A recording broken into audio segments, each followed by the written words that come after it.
Well, good afternoon, everybody, and welcome once again to the United Regional Chamber's weekly update.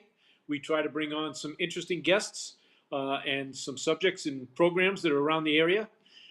Today, it's my pleasure to bring on Ms. Barbara Gillmeister from Gilly's house over here in Rentham, and it is a sober house for men, but we're going to learn all about it.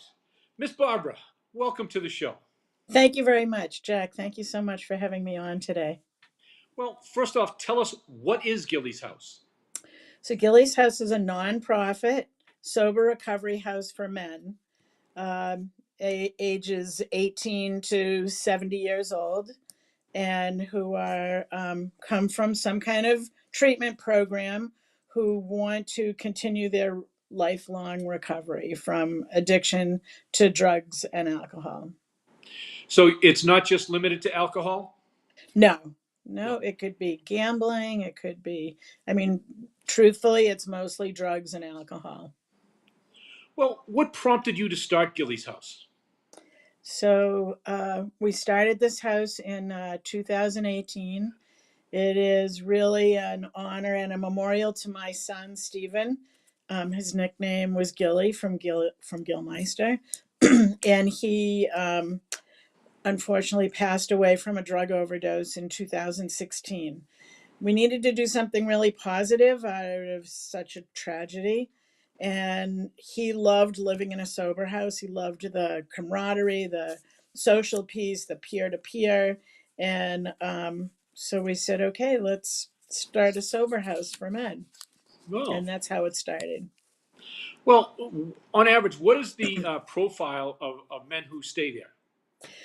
So, like I said, men come from some kind of treatment program, and they need to want to be in recovery. Obviously, the men who come, they work.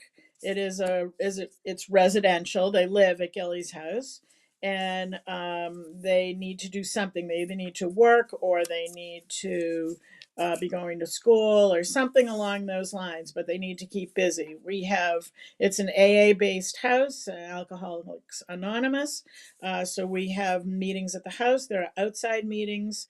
I mean, men do leave the house, they leave the house to go to work, and do have rules, and men have chores in the house, and we have a curfew at night, and so the men who come from all different walks of life, because addiction uh, doesn't pay any attention to any of that. So we've had everything from, we've had landscapers and lawyers and, kind of everything in between, biochemists and people who work professionally, and everybody lives together.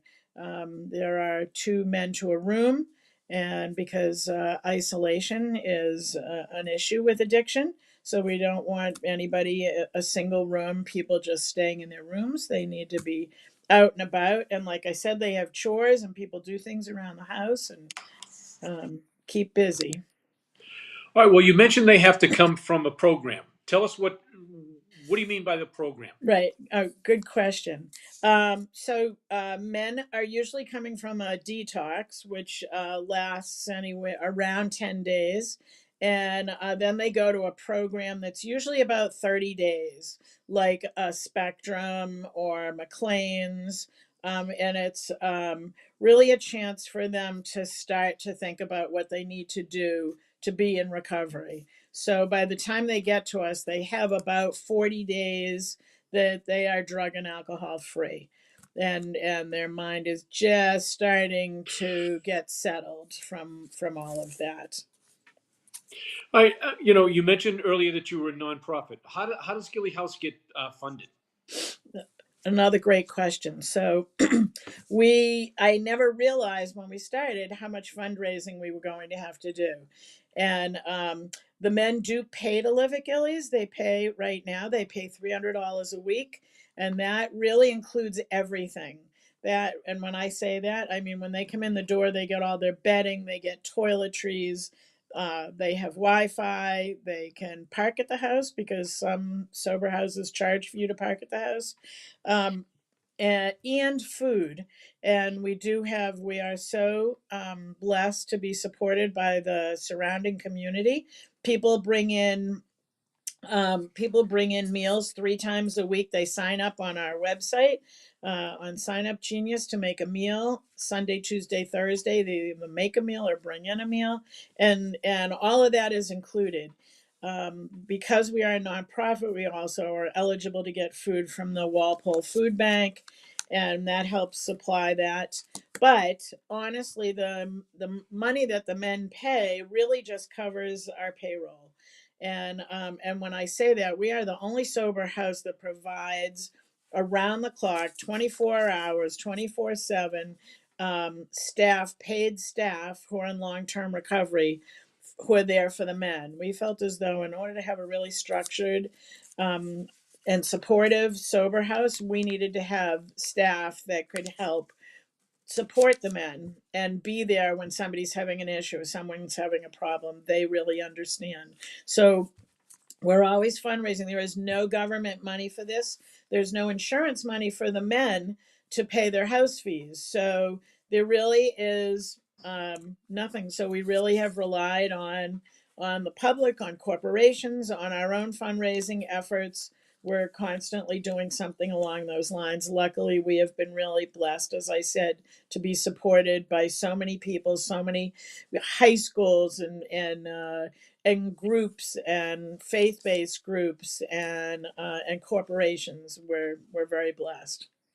Well, if a family or a company would wants to supply a meal, how many meals are we talking? So they can supply as many meals as they want. Um, Usually, what we say is, if they sign up for a night, they need to provide food, enough food for about 25 people, Okay. 25 men. So, it needs to really include protein in there. We're trying to have people shy away from like a pasta meal, but we've had people who have cooked at home and bring a meal in, or if they say, well, I'd like to provide a meal, but I don't want to do the cooking. We've gotten steak tips from Conrad's and pizza from Omega Pizza. So, it really varies, but that's what they do. They sign up. There's all kinds of instructions. My administrative assistant will get in touch with them just to make sure they understand. Yeah. No, go ahead. Oh, we lost you for a second, Barb. Whoop. Where'd she go?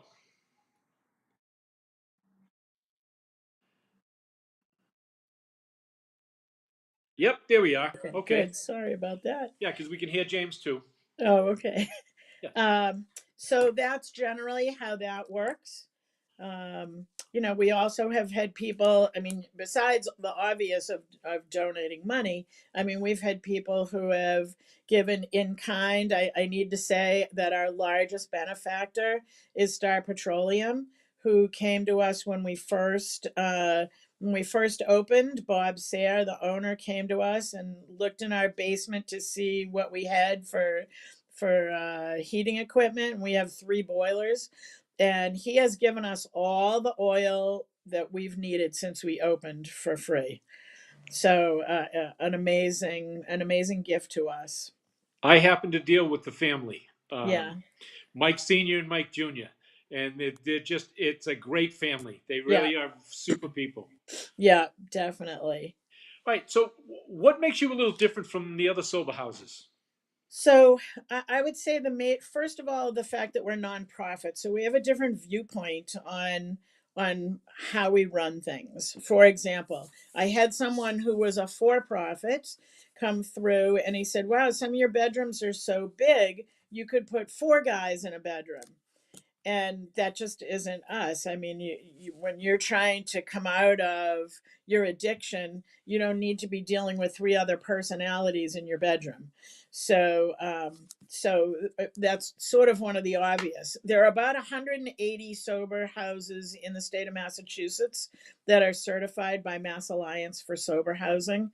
They do inspections and come through That's kind of what they do. We need that certification in order to be able to have people come from treatment centers or from, we have people from Department of Correction come to us as well.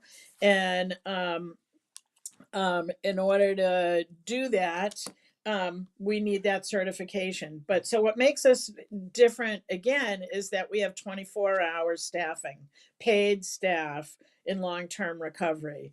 So that really makes the difference for us. And then honestly, what we provide, I mean, we try and provide, the idea is when you leave Gillies that you can live out in the community successfully. So we try and take away all the blocks that might get in the way. So, I mean, honestly, we found that we had a man a few months ago who actually was illiterate. He couldn't read. So we looked into hiring a tutor for him to teach him some basic reading skills. And so, anything that comes up along those lines, we try and provide, whether it's resume writing or anything along those lines. All right. Well, you had mentioned that folks could donate a meal and food, but a lot of times you need some other supplies. So, folks, if they're not into cooking or they're not into food, what are some of the other things that they might be able to donate to Gilly's House? So we always have a wish list on our website. It's an Amazon wish list. We try and keep it up to date, honestly, daily. But we need almost anything you would have in your home, like Tide Pods or, pods for the dishwasher or, those kinds of things. Shampoo for the men. I mean, like I said, we put things up on our wish list. And then sometimes it's an odd kind of thing, like a toaster or, something like that comes up. But that would be the best place to find that out. We do have a lot of service groups do collections for us, collections of items that we need. So, like a high school group will come to us and they can take their time doing this, and they either go to their neighbors or they do it in school or do it with family. They collect some of the things that are on our wish list and then they bring it to Gillies. Awesome. Well, as we close up here, any final thoughts for everybody, Barb? We love to give tours of Gilly's House. We are very proud of what we've created, and we love people. We love to give tours. We love to have conversations about addiction and recovery. So, if you're interested enough to want to have a tour, please, call the house and leave your name and number. I will certainly get back to you. But we love to, that would be the best thing that I could say. We love to have people see what we're doing. Awesome. Well, Barbara Gillmeister, thank you very much for taking the time to come on the show today. We really appreciate it. And there's an awful lot of folks that unfortunately need you and need places like yours. So we really appreciate all that you do for everybody that comes through Gilly's House. Thank you so much. Thank you for having me today. All right. Shout out to James Friedman and the team over there at AACS who puts up with me every week. We truly appreciate everything that they do for not only us, but for the community. So, folks, hope to see you again next week. Thank you, everybody, and please stay safe.